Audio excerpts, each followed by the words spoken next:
ప్రభునామాన మీ అందరికీ వందనాలు. ప్రియ సహోదరి సహోదరులారా, కొన్ని వారం కిందట తీర్పు గురించి మాట్లాడుకున్నాం. ఇప్పుడు ఏం మాట్లాడాలా అని దేవుని సన్నిధిలో మొరపెట్టుకుంటే బలిపీఠం గురించి మాట్లాడమని దేవుడు నాకు మంచి తలంపు ఇచ్చి ఉన్నారు. బలిపీఠం అంటే ఏంటి?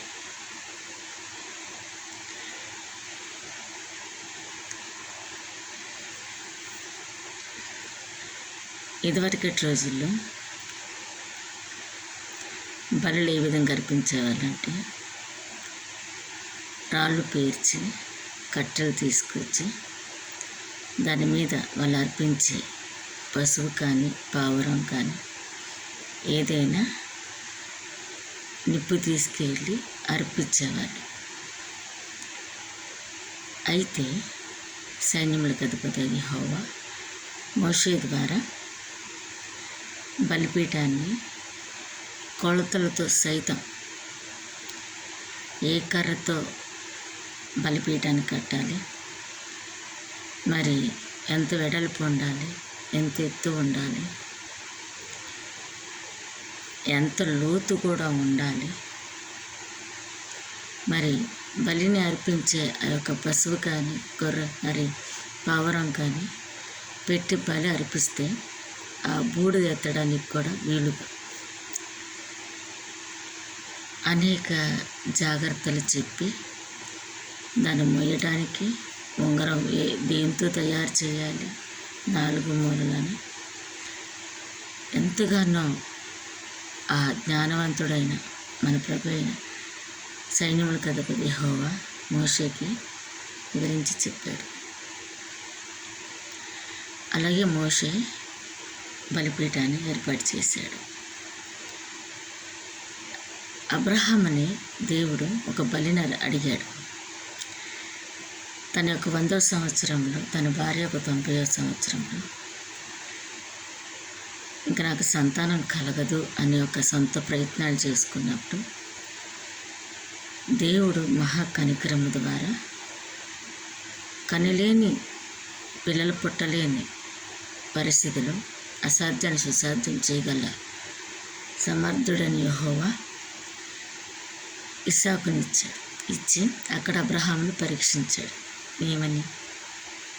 ఒక విచిత్రమైన బలిని అడిగాడు. తన లేక పుట్టిన ప్రియ కుమారుణ్ణి బలి అడిగాడు. మళ్ళీ ఏ నమ్మకంతో బలి ఇవ్వడానికి వెళ్ళాడు అబ్రహాం? ఈ వయసులో పిల్లలు కనలేని టైంలో పిల్లోని ఇచ్చాడు. ఇంకా ముందు కూడా ఇవ్వబోతాడని ఒక విశ్వాసంతో కుమారుడు అడిగిన, ఎక్కడికి వెళ్తున్నాం నాన్న? మరి మనం బలి అర్పించడానికి తగ్గ పశువు కానీ పావురం కానీ లేదు కదండి. అక్కడ దేవుడే చూసుకుంటాడు. బలి అర్పించి మళ్ళీ వద్దామని చెప్పి విశ్వాసంతో అంటాడు. కానీ అక్కడికి వెళ్ళాక ఒక బలి పశువుని చూపిస్తాడు. కొత్త నిబంధనకు వచ్చారు. ఆ బలి పశువు ఎవరు? తన ప్రియ కుమారుడు. ఇక్కడ అబ్రహాముని లేక కలిగిన ప్రియ కుమారుని అడిగితే అక్కడ బలి అర్పించే టయానికి ఆ పరీక్ష గెలిచాడని ఆ బిడ్డకు బదులు ఒక బలి పశువుని చూపిస్తే ఆ బలి పశువు ప్రియ కుమారుడు సిలువలో మన కొరకు బలియాగాన్ని అర్పించాడు. కోరహు దేవుని సన్నిధిలో దేవుని నిందించి మోషేకి ఎదురు తిరుగుతాడు.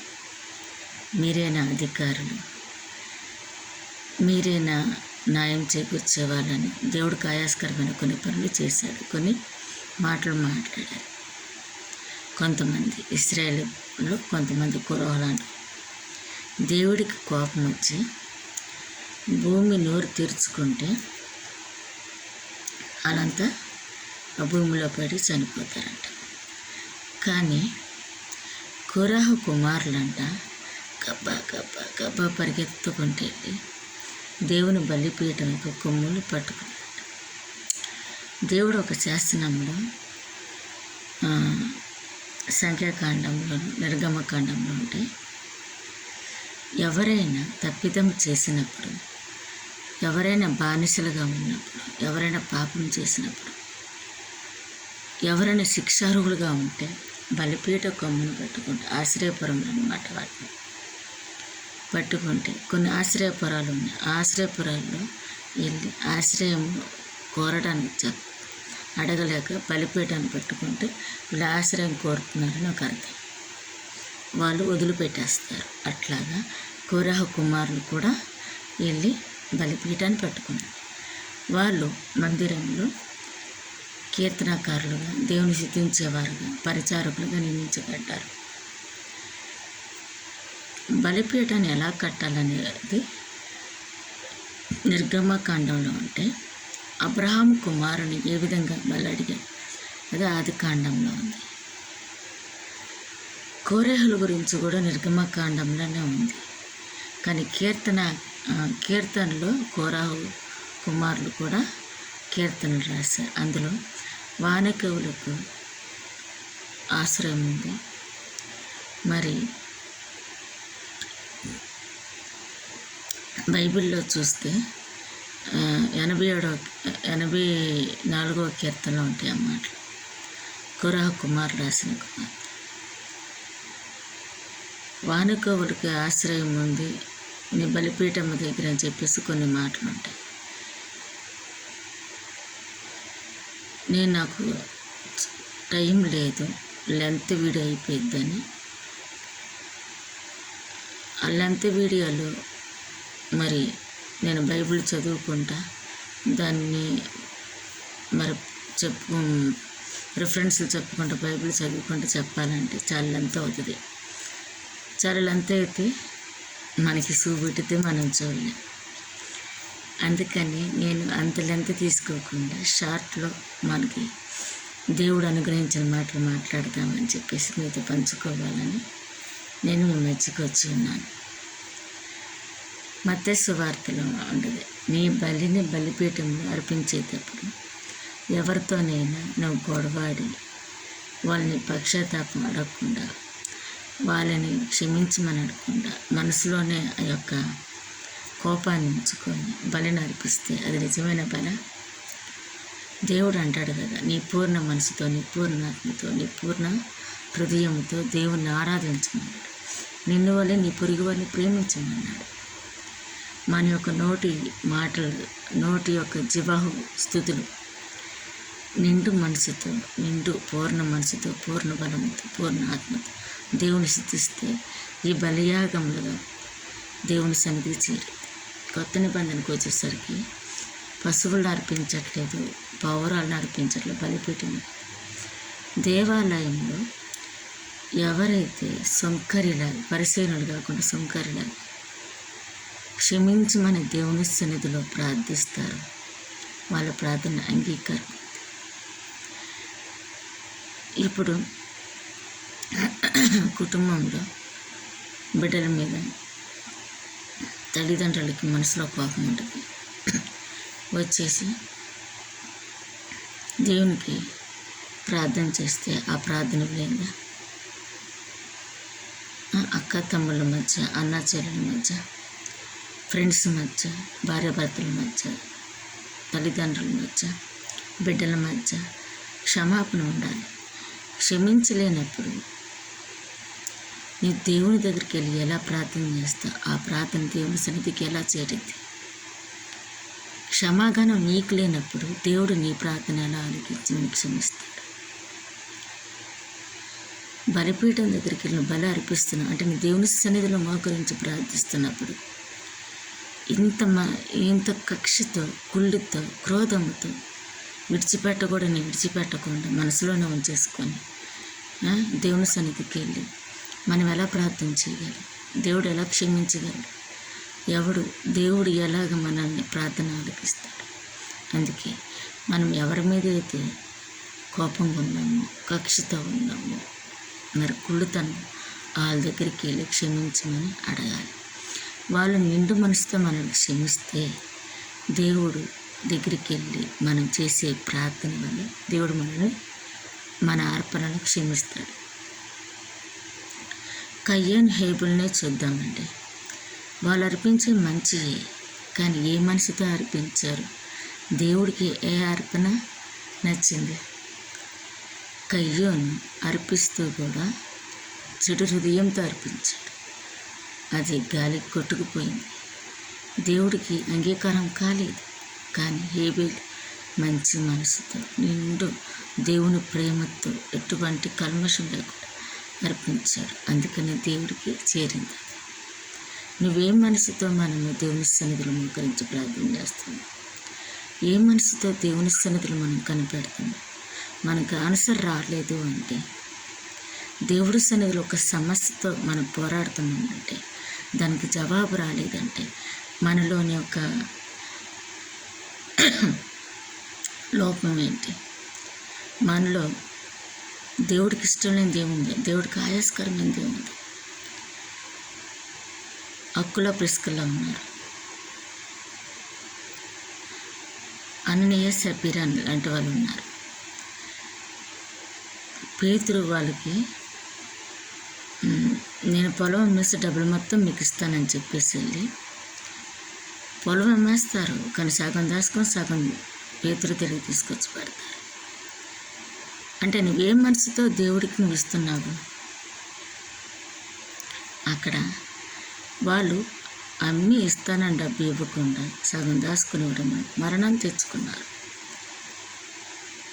ఇప్పుడు సగం డబ్బు తీసుకొచ్చి ఈ పరిస్థితిని బట్టి మేము సగం డబ్బు తీసుకుని సగం డబ్బు ఇస్తున్నామని అక్కడ మనం క్షమించమని దేవుని బిడ్డల దగ్గర అడిగి దేవుని సన్నిధిలో మొరపెట్టుకుంటే బ్రతికే వాళ్ళేమో.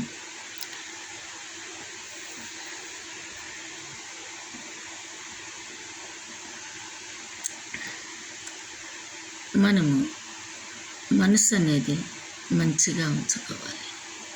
రేపు దేవుని రాజ్యంలో మనం ఆయన దగ్గరికి వెళ్ళినప్పుడు గొర్రెల్లో ఉంటాం, మేకల్లో ఉంటాం, ఎత్తబడే వారం కంటే విడబడే వారం కంటాం, నరకానికి వెళ్ళే వారం కానీ దేవుని రాజ్యానికి వెళ్ళేవారు, ఆయన శాశ్వత రాజ్యంలో నిలబడే వాళ్ళం ఉన్నాను. బుద్ధిగల కనికలాగా ఉన్నాను, బుద్ధి లేని కనికల వలె ఉన్నాను. బలిపీఠానికి దేవుడు చక్కని వర్ణన ఇచ్చాడు. నిర్గమాకాండం 34 అధ్యాయం. అప్పుడు అబ్రహాం వాళ్ళు కానీ యూసుఫ్ని మనం యాకోబుని చూద్దాం. అన్నను మోసం చేశాడు, తండ్రిని మోసం చేశాడు, మామని మోసం చేశాడు. కానీ యూసుఫ్ యాకోబు ఇశ్రాయేలు ఎట్లా మారాడు అంటే తన మనసును తెలుసుకున్నాడు. దేవుడు ఎడల మనం అతను చేసిన తప్పు తెలుసుకున్నాడు. నేను తప్పు చేశాను, నన్ను క్షమించు తండ్రి, నన్ను క్షమించి బేకురేవు దగ్గర ఈ యొక్క దూతతో పోరాడి గెలుచుకున్నాడు. చక్కని వాగ్దానము, చక్కని గొప్ప పేరు ఇశ్రాయేలు. నీలో నుండి గొప్ప జనాంగం అంటే దేవుని ప్రజగా ఏర్పరచబడ్డ ఆ ఇశ్రాయేలు జనాంగాన్ని పడేసేవాళ్ళు లేరు. ఇశ్రాయేలు జనాంగాన్ని గెలుచుకునే వాళ్ళు లేరు. వాళ్ళంత సౌందర్యవంతులు లేరు, వాళ్ళంత బలమైన వాళ్ళు లేరు, ఆస్తికర్తలైన వాళ్ళు లేరు. దేవుని ప్రజగా ఆయన ఎంచబడ్డారు. మనం ఎటువంటి మనసుతో దేవుని సన్నిధిలో మొరపెడుతున్నాం? ఎటువంటి హృదయంతో దేవుని సన్నిధిలో కనిపెడుతున్నాం? మన బలి ఎలాగుంది? కయ్యను లాగుందా? హేబేల్ లాగుందా? అబ్రహాం లాగుందా? లేదా అననీయ సపీరా లాంటి వాళ్ళ?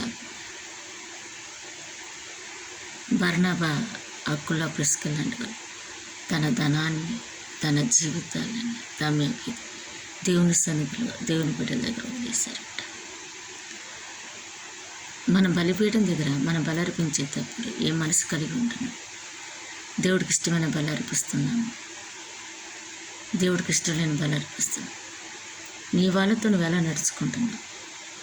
నీ అన్నదమ్ములతో కానీ ఎవరితో? ఒకవేళ నీ మనసుకు దేవుడు అది చూపిస్తే అక్కడే ఒప్పేసుకొని వాళ్ళతో సమాధానపడి అక్కడ నువ్వు బలి అర్పించాలి. నాకు సేవ పరిచర్య ఉంది, కానీ సేవ చేయలేకపోతే, ఎందుకంటే నా జీవితం అట్లా ఉంది, నా కుటుంబ పరిస్థితి అట్లా, అందుకే పరిచర్య. ఎందుకంటే దోషారోపణ చేస్తుంది. మరి నీ కుటుంబ పరిస్థితి ఎలా ఉంది, నీ భవిష్యత్తు ఎలా ఉంది, నీ ఫాస్ట్ ఎలాగుందని చెప్పేసి, నీ ప్రజెంట్ ఎలాగుందని దోషారోపణ చేస్తేమో దేవుడికి అవమానకరమైన సేవ చేయాలంటే భయం వేస్తుంది. కానీ దేవుని చిత్తం ఎలా ఉందో మనకు తెలియదు. మన మనసు ఎలా ఉందో దేవుడికి తెలుసు, కానీ మనకు తెలియదు. దేవుడి దగ్గర నమ్మకస్తులంగా ఉన్నాము, అపనమ్మకస్తులంగా ఉన్నాము, ఎటువంటి జీవితాన్ని మనం అనుభవిస్తాం మనం గమనించుకుంటాం. మనం బలిపీఠం అన్న మన యొక్క మనసులో ఈ బలి అర్పించేటప్పుడు ఇక్కడ కానీ ఏం తలంపు కలిగి, ఎవరితో ఏ కోపాల్లో ఉన్నా, ఎవరితో ఏ కక్షలతో ఉన్నా, ఏ మనసుతో దేవునికి మనము బలులు అర్పిస్తాం అంటే ప్రార్థన చేస్తాం, రోదన చేస్తాం, నీ కార్యాలు జరగాలి, నీ కుటుంబం మారాలి. మరి దేవుడికి ఇష్టమైనట్టుగానే ఉంటుందా? ఎక్కడి నుంచి అయినా దేవుడికి ఇష్టమైన ప్రార్థన, దేవునికి ఇష్టమైన బలి అర్పించడానికి మనం సిద్ధంగా ఉండాలని, అటువంటి మనసు మనకు దేవుడు ఇవ్వాలని దేవుని పెడుతుంది. ఈ వాక్యం కనుక మీకు నచ్చితే కామెంట్ రూపంలో మీ విలువైన సలహాలు ఇచ్చి మీ ప్రార్థన అవసరాలు పెడుతున్న ప్రార్థించడానికి సిద్ధంగా, నా కొరకు నా బిడ్డల కొరకు ప్రార్థించండి. సబ్స్క్రైబ్ చేయండి, షేర్ చేయండి, లైక్ చేయండి. Praise the Lord. ఉంటాను ఫ్రెండ్స్.